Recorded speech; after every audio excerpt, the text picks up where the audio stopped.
ప్రియమిత్రులందరికీ నమస్సులు.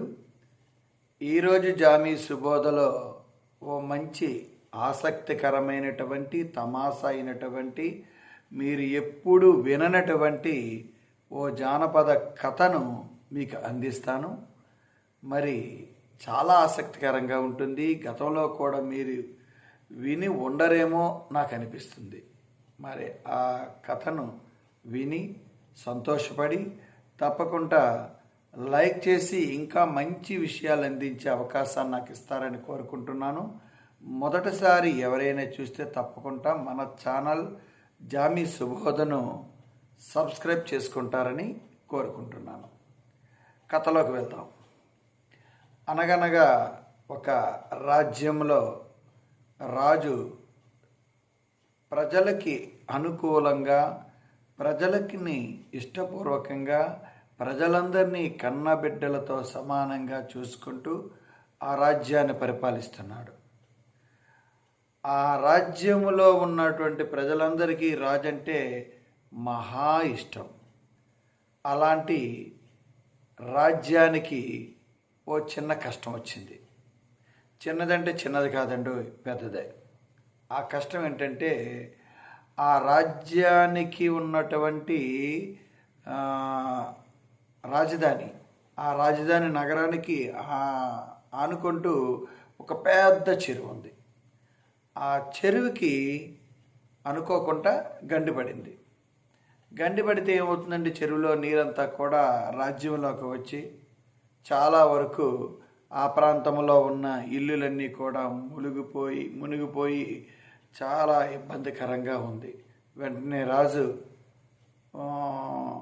మొత్తం రాజ్యంలో ఉన్న ప్రత్యేకమైన నైపుణ్యం గల వారినందరినీ కూడా తీసుకొచ్చి దానికి గట్టు కట్టి ఆనకట్టి వేసే విధంగా ప్రయత్నం చేసినా నిలవట్లేదు, వెంటనే కొట్టుకుపోతుంది. ఇలా దేశ విదేశాల నుండి కూడా ప్రముఖమైన వ్యక్తులు తీసుకొచ్చి ఆ గట్టు వేసినప్పటికి కూడా, ఎంత శత విధాల ప్రయత్నం చేసినప్పటికి కూడా గట్టు నిలవట్లేదు. ఆశ్చర్యం రాజుకి. ఏం జరిగిందబ్బా, ఇంత స్కిల్ పర్సన్స్ కూడా తీసుకొస్తున్నాను, చాలా గట్టిగా ఆనకట్టను కట్టిస్తున్నాను, అయినప్పటికి కూడా గండి పడుతూనే ఉంది, గట్టు తెగిపోతూనే ఉంది. దీనికి ఏదో కారణం ఉండి ఉంటుంది. దీన్ని మనం భగవంతుని కనుక్కోవాలి అని, ఇంకా భగవంతుడు ఎక్కడుంటాడా ఏమిటనుకొని భగవంతుణ్ణి వెతకడానికి ఆ రాజు బయలుదేరుతారనమాట. అలా రాజు వెళుతూ ఉంటే దారిలో ఒక పందిపిల్ల కనబడింది. పందిపిల్ల కనబడి, రాజా ఎక్కడికి వెళ్తున్నారు ఏంటి అని అడిగి, ఇలా నా రాజ్యానికి ఆనుకుంటూ ఉన్న ఒక చెరువు గడ్డిపడింది, దాన్ని ఎంతమంది పూడ్చినప్పుడు ఎంతమంది ప్రయత్నం చేసినా గండి ఆగట్లేదు. ఆ విషయం కనుక్కోవడానికి దేవుడి దగ్గరికి వెళ్తున్నాను. అయితే నా విషయం కూడా కొనుక్కో రాజా, నేను ఎందుకు ఇలా ఈ పందిపిల్లగా పుట్టానని చూసి అందరూ అసహించుకుంటున్నారు. అసలు నేను ఇలా పుట్టడానికి కారణం ఏమిటి కనుక్కో రాజా అని చెప్తాడు. అలాగే అలా ముందుకు వెళ్తూ ఉంటే ఒక 2 ఆవులు కనబడ్డాయి. ఆ ఆవులు చాలా బాధపడుతూ రాజా ఎక్కడికి వెళ్తున్నారు అని అడుగుతారన్నమాట. అదే విషయాన్ని, అంటే పందిపిల్లకి చెప్పే విషయాన్ని ఈ ఆవులకు కూడా చెప్పడం జరిగిందనమాట. వెంటనే ఆవులు కూడా ఆలోచించి, ఓకే సరే రాజా, మరి మా పరిస్థితిని కూడా దేవుడికి విన్నవించండి. మేము ఈ ప్రాంతంలో ఈ గడ్డి మేద్దామని, నీరు తాగుదామని ప్రయత్నం చేస్తున్నాము. గడ్డేమో చాలా ఏపుగా పెరిగి ఎత్తుగా ఉంటుంది, నీరు కూడా మా గిట్టల వరకు వచ్చి చక్కగా తాగడానికి అనుకూలంగా ఉంది.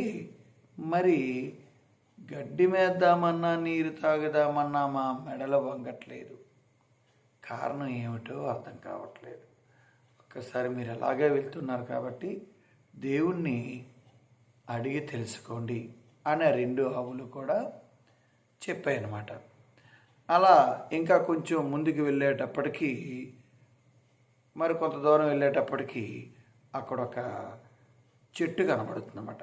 ఈ రాజుగారు ఏం చేస్తారంటే ఆ చెట్టు కొంత సేద తీర్చుకుందాం, చాలా అలసిపోయాం అనుకొని ఆ చెట్టు దగ్గరికి వెళ్ళేటప్పటికి ఆ చెట్టు చాలా పెద్ద చెట్టు, మామిడి చెట్టు, చల్లగా ఉంటుందన్నమాట. కానీ ఆ చుట్టుపక్కల ఎవరూ లేరు. ఆయన రాజు అక్కడ కొంచెం సేద తీర్చుకొని ఆ పక్కనే ఉన్న చిన్న కాలువ ఉంటే నీరు త్రాగి ఇంకా బయలుదేరే సమయంలో రాజా ఆగండి అనే పిలుపు వినపడుద్ది. ఎవరు అబ్బాయి ఏంటి అని చూసేటప్పటికి ఎవరూ కనపడరు. నేనే రాజా, నేనే మామిడి చెట్టుని. ఓహో, ఏమిటి చెట్టు, ఏమిటి, ఏదైనా నా వల్ల ఉపకారం ఏమైనా కావాలా అని రాజు అడుగుతానమాట. రాజా, మీరు ఎక్కడికి వెళ్తున్నారు? నేను దేవుడి దగ్గరికి వెళ్తున్నాను. కారణం ఏమిటి? మా రాజ్యానికి ఆనుకుని ఉన్నటువంటి రాజధాని నగరానికి ఒక పక్కనే చెరువు ఉంది, పెద్ద చెరువు. ఆ చెరువు గండిపడి మొత్తం రాజ్యంలో ఇల్లులన్నీ కూడా కొట్టుకుపోయిన విధంగా జరుగుతుంది. అసలు ఆ గండిని ఎంతమంది పూడ్చినా అసలు దాన్ని ఆగట్లేదు, గండి పడుతూనే ఉంది. అందుకు నేను దీనికి పరిష్కారం కోసం రాజు దగ్గరికి వెళుతున్నాను అని చెప్పడం జరుగుతుంది. అయితే నా సమస్య కూడా తెలియపరచని మీరు ఎలాగే వెళ్తున్నారు కాబట్టి ఏంటి నీ సమస్య? నేను వేసవిలో విపరీతంగా కాయలు కాస్తాను, నేను అందులోని పెద్ద కాయలు కూడా కాస్తాను. కానీ ఒక పక్షి కానీ మనుషులు కానీ ఎవరు నా కాయలు ముట్టుకోరు. ఏంటో నాకు అర్థం కావట్లేదు. ఈ విషయాన్ని దేవుని కనుక్కోండి అని చెప్పగానే సరే అనుకుంటూ మొత్తం మీద 60 రాత్రులు 60 పగలు తిరిగి తిరిగి తిరిగి తిరిగి విసిగిపోయినప్పుడు కూడా అలాగ దేవుణ్ణి ఎక్కడుంటాడా, దేవుడు ఎక్కడుంటాడా అని అలా తిరుగుతూ తిరుగుతూ ఉంటే దేవుడికి కొంచెం జాలి వేస్తుంది. ఈ రాజు చాలా విపరీతంగా తిరుగుతున్నాడు, సుమారు 60 రోజుల నుంచి తిరుగుతున్నాడు. అసలు ఏంటి ఈయన సమస్య ఏంటో ఒకసారి మీకు తెలుసుకుందామని వెంటనే ప్రత్యక్షమయ్యి, మహారాజా ఏంటి, ఎందుకు ఇలా తిరుగుతున్నావు, ఏమి ఆశించి తిరుగుతున్నావు అని చెప్పగానే వెంటనే నమస్కరిస్తూ, భగవాన్ మీకోసం నేను ఎన్ని రోజులైనా తిరుగుతాను నేను, ఎందుకంటే నా రాజ్యంలో ప్రజలందరికీ కూడా చాలా ఇబ్బందికరమైన పరిస్థితి ఏర్పడింది. ఆ పరిస్థితిని నేను తీర్చలేకపోతున్నాను. ఆ పరిస్థితిని తీర్చాలంటే మీ దగ్గర సరైన పరిష్కార మార్గం ఉంటుందని ఆలోచిస్తూ వచ్చాను నేను. మరి దానికి పరిష్కారం తెలియపరచండి అని అడగడం జరుగుతుందన్నమాట. వెంటనే దేవుడు, అసలు ఏంటి నీ సమస్య, దానికి పరిష్కారం ఆశిస్తున్నావు నువ్వు, ఆ పరిష్కారం ఆశించడం వల్ల ఎవరికి లాభం, అసలు సమస్య ఏంటో చెప్పు అని దేవుడు అడగడంతో ఆ రాజు ఇలా చెబుతారన్నమాట. నా రాజ్యానికి రాజధానిని ఆనుకుంటూ ఒక పెద్ద చెరువు ఉంది. ఆ చెరువు చాలా చాలా ఉపయోగపడుతుంది. ఆ చుట్టుపక్కల పేద ప్రజలందరూ కూడా అక్కడే ఆ నీరు త్రాగడానికి ఉపయోగిస్తూ ఉంటారు. కొంతమంది పశువులు కూడా తీసుకెళ్తూ ఉంటారు. ఎంతోమంది మనుషులకు, ప్రాణులకు, పశువులకు అందరికీ ఉపయోగపడిన పెద్ద చెరువు అనుకోకుండా గండిపడింది. ఆ గండిని పూడ్చడానికి దేశ విదేశాల నుండి ప్రముఖమైనటువంటి నైపుణ్యం కలిగినటువంటి వ్యక్తులు తీసుకొచ్చిన గండి పడడం ఆగట్లేదు. నీరు అలా ప్రవహిస్తూ ఆ చెరువులో నీరు లేకుండా పోతుంది. ఈ మా పట్టణంలోకి వచ్చేటప్పటికి చాలా ఇల్లులు, పేద ప్రజలు నివసిస్తే కొన్ని ప్రదేశాలను కూడా మునిగిపోతున్నాయి. దీనికి పరిష్కార మార్గం ఏమిటి భగవాన్ స్వామి తెలియపరచు అని అడగడం జరుగుతుంది.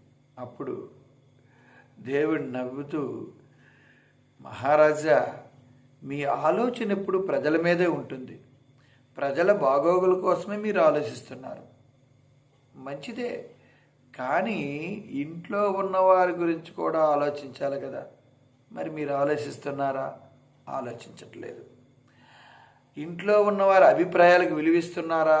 విలువ ఇవ్వట్లేదు. మరి ఉదాహరణకు మీ అమ్మాయి ఇష్టం లేకపోయినా మీ అమ్మాయికి బాగా డబ్బున్న వారిని పెళ్లి చేయడానికి ప్రయత్నం చేస్తున్నారు. మీ అమ్మాయి ఒకరిని ప్రేమించినప్పుడు కూడా మీరు దాన్ని పట్టించుకోవట్లేదు. ముందు అమ్మాయి కోరిక తీర్చండి, ఆటోమేటిక్గా అన్ని సమస్యలు పరిష్కారం అవుతాయి అని దేవుడు రాజుకు విన్నవించడం జరిగింది. స్వామి, తప్పకుండా అలాగే చేస్తాను. పరోపకారం ఇదం శరీరం పరోపకారం అంటారు కదా. ఈ శరీరం అనేది పరులకు ఉపకారం చేయడానికే కదా. మరి అందుకొరకు నేను పరులకు ఉపకారం చేద్దామని నేను ఈ విధంగా ప్రవర్తిస్తున్నాను. ఆ విధంగా ప్రవర్తిస్తూ నా కుటుంబాన్ని నిర్లక్ష్యం చేయడం కూడా తప్పే మీరు చెబుతున్నారు. మరి తప్పకుండా మీరు చెప్పినట్లు మా అమ్మాయి ఎవరినైనా ప్రేమించినా, ఎవరినైనా ఇష్టపడినా తప్పకుండా ఆమె కోరిక తీరుస్తాను అని చెప్పి, స్వామి, నేను దారిలో వస్తూ ఉంటే ఓ 3 సమస్యలు ఎదురయ్యాయి. వాటికి పరిష్కార మార్గం కూడా తెలియపరచండి. 1 పందిపిల్ల, 2 ఆవులు, 3 మామిడి చెట్టు. వాటి సమస్యలు కూడా మీరు ఆ సమస్యల పరిష్కార మార్గం కూడా చూపెడితే, లేకపోతే ఆ సమస్య ఎందుకు వచ్చిందో తెలియపరిస్తే వారికి వెళ్ళేటప్పుడు వివరిస్తాను నేను, చెప్పండి స్వామి అని చెప్పడం జరిగిందన్నమాట. స్వామి వాటికి కూడా ఎలా ఎందుకు వచ్చాయి, ఏ విధంగా ఆ పరిస్థితి ఏర్పడిందనే విషయాన్ని కూడా రాజు చెప్పడం జరిగిందనమాట. వెంటనే రాజు తిరిగి ముఖం పట్టి వెళుతూ ఉంటే మర్రి చెట్టు కనబడింది. మర్రి చెట్టు కనబడి, మహారాజా తిరిగి వచ్చేస్తున్నారు, అసలు నా సంగతి దేవుని కనుక్కున్నారా? కనుక్కున్నాను. కనుక్కుంటే ఏమన్నారు అని చెప్పడం జరిగిందనమాట. వెంటనే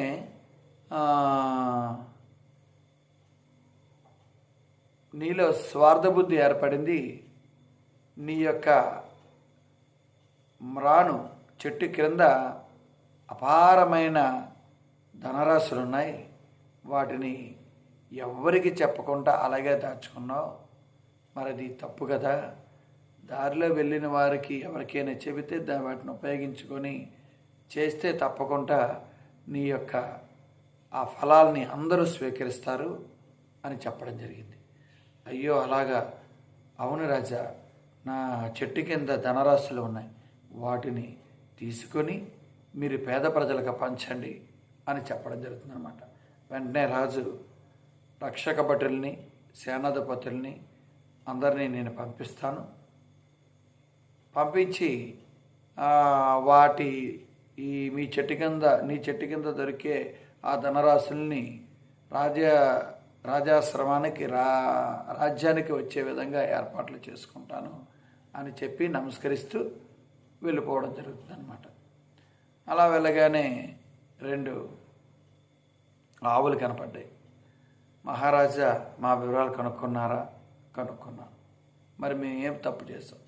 మీరు పూర్వజన్మలో యజమానులై ఉండి పశువులకి గడ్డి దాహం తీర్చే విధంగా మీరు ప్రవర్తించలేదు. తద్వారా మీకు ఈ పరిస్థితి ఏర్పడింది.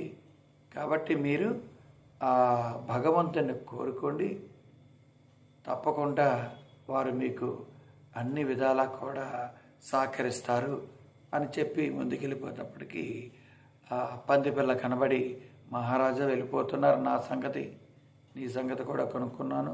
నువ్వు పూర్వజన్మలో మహా గయ్యాలివి, అందువల్ల నువ్వు చాలామందిని ఇబ్బంది పెట్టావు. కాబట్టి నిన్ను ఈ యొక్క అందవికారంగా పుట్టించే ఏర్పాట్లు భగవంతుడు చేశారు.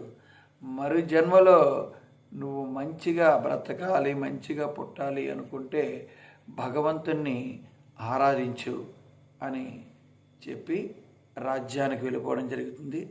వెంటనే ఈ చెరువుకి గండి పడే విషయాన్ని, గండి కట్టే విధానం త్వరలోనే మనకు పరిష్కారం అవుతుంది. ముందు మీరు కొన్ని కోసుల దూరం వెళ్ళండి, అక్కడ ఒక మర్రి చెట్టు ఉంటుంది. ఆ మర్రి చెట్టు మ్రాను కింద అపారమైన ధనరాశులు ఉంటాయి. సేనాధిపతి అందరిని తీసుకొని, అవసరమైనవి తీసుకొని వెళ్ళి వాటిని తీసుకురా. మన పేద ప్రజలకు కానీ మన రాజ్య సంక్షేమం కానీ ఉపయోగపడతాయి అని చెప్పడం జరుగుతుంది.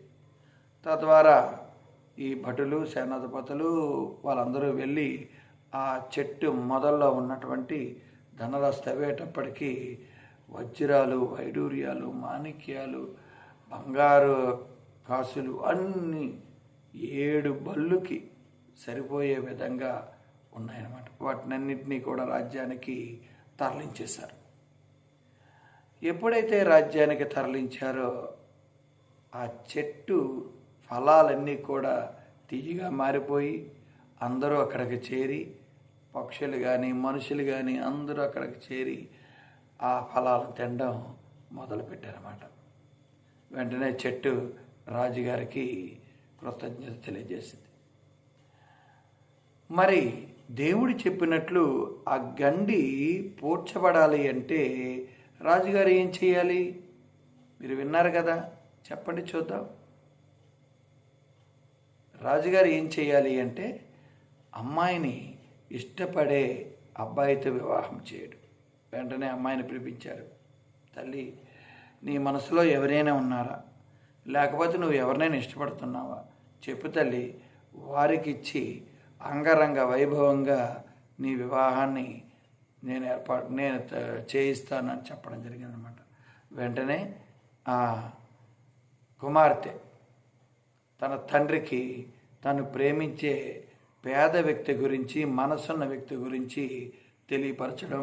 వెంటనే రాజు స్పందించి ఆ అబ్బాయికి ఎలాంటి వారిని వాకప్ చేయకుండా కూడా వెంటనే రాజ్యానికి తీసుకురమ్మని తన కుమార్తెతో చాలా చక్కగా వివాహం జరిపించారన్నమాట. ఎప్పుడైతే వివాహం జరిపించారో గండి ఆటోమేటిక్గా పూడ్చుకుపోయింది. పుష్కలంగా నీరు ఉంది. ఆ దృశ్యాన్ని చూసిన ఆ ప్రాంత రాజ్య ప్రజలందరూ కూడా ఎంతో సంతోషముతో మిన్నిని అంటుకునే విధంగా అనేక శుభ కార్యక్రమాలు పండగల్లాగా జరుపుకుంటూ హాయిగా ఆ రాజ్య ప్రజలందరూ బ్రతుకుతున్నారు. చూసారా, రాజుగారు తన కుటుంబాన్ని విస్మరించి పేద ప్రజల కోసం, రాజ్యంలో ఉన్న ప్రజల కోసం పాటుపడడం అంటే తన కుటుంబాన్ని విస్మరించడం కూడా తప్పే. తన కుటుంబంలో వ్యక్తులు కూడా రాజ్యములో ఉన్నటువంటి ప్రజల లాంటి వాళ్ళే కదా. మరి ఎవరికి అన్యాయం జరిగినప్పుడు కుటుంబం వారికి ఎందుకు అన్యాయం జరగాలి? ఆ ఉద్దేశంతోనే భగవంతుడు ఆ గండిని ఏర్పాటు చేయడం, రాజులో మార్పు వచ్చే విధంగా చేయడం. అదేవిధంగా పూర్వజన్మలో ఎవరైనా పొరపాటు చేస్తే ఈ జన్మలో ఎంత ఇబ్బంది పడతారు అనే ఒక నీతిని కూడా అందించడం జరిగింది. మనకేంట్లో మన ఇష్టం వచ్చినట్టు ప్రవర్తిస్తాం, మనం ఏది చేసినా పర్వాలేదు, ఆ జనం ఉంటుందో పోతే మనకు అనవసరం, మనం మాత్రం ఇప్పుడు ఎంజాయ్ చేసామా లేదా, హాయిగా ఉన్నామా లేదా, ఇదే మనం చూసుకుందాం అని అనుకోవడం అనేది తప్పు అని సందర్భంగా చెప్పడం జరుగుతుందన్నమాట. చాలా తప్పు కదండి. స్వార్థం అనేది చాలా తప్పు. స్వార్థం లేకుండా ఉండడమే చాలా ముఖ్యమైనది. ఆ విధంగా రాజుగారు మరల ఆ రాజ్యాన్ని పూర్వవైభవం వచ్చే విధంగా గతంలో ఈ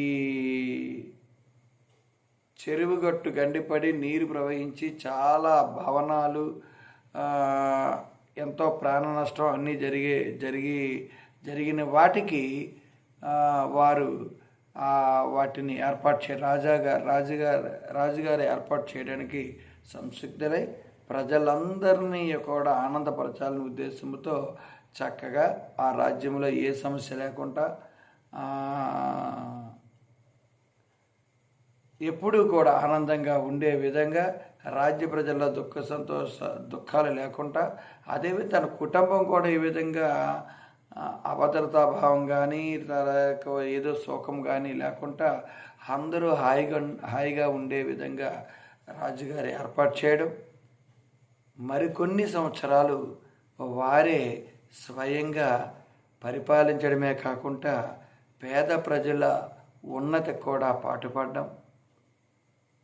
ఈ విధంగా ఎందరో రాజులకు నేటు పరిపాలిస్తున్న ప్రజా పరిపాలకులకు కూడా ఆదర్శవంతమైన ఈ రాజుగారి కథ చాలా ఆసక్తి రేపింది. మరి గతంలో మీరు విని ఉండరన్నాను, వినలేదు కదా మీరు. ఇప్పుడే నేను వినడం జరిగింది. జానపద కథలన్నీ కూడా ఎంతో ఆసక్తికరంగా ఉంటాయి. అవి మనకి ఒక వారసత్వ సంపద లాంటివి. ఎక్కడి నుంచి వస్తాయంటే ఇవి తాతలు, నాన్నమ్మలు, అమ్మమ్మలు వారి దగ్గర నుంచి వచ్చిన ఈ కథలు మనలో ఎంతో విజ్ఞానాన్ని, ఎంతో మనశ్శాంతిని, ప్రశాంతమైన వాతావరణాన్ని కల్పిస్తాయి. అందుకే ప్రతి ఒక్కరూ కూడా ఇలాంటి జానపద కథలను వినాలని, విని ఆనందాన్ని పొందాలని, అందులో ఉన్న నీతిని తీసుకొని అందులో ఉన్న చెడును, అంటే ఒకరిని హానిపరిచే విధంగా లేకపోతే ఒకరిని తోలనాడే విధంగా లేకుండా చేసుకోవాలని ఈ సందర్భంగా మీ అందరినీ కోరుకుంటున్నాను. మీ అందరి మిత్రుడు జామి సత్యనారాయణ.